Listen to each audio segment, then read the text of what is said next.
You ask Tiger to calculate. This deals with linear inequalities with one unknown. The final result is y equal or greater than 4. Let's solve it step by step. Group all constants on the right side of the inequality. Add 2 to both sides.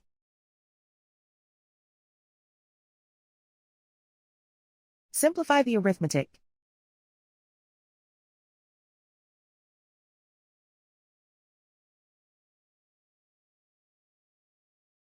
Isolate the y.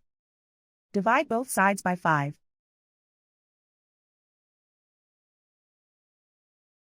Simplify the fraction.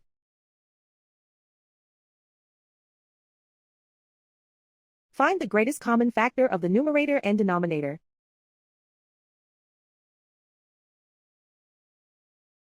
Factor out and cancel the greatest common factor.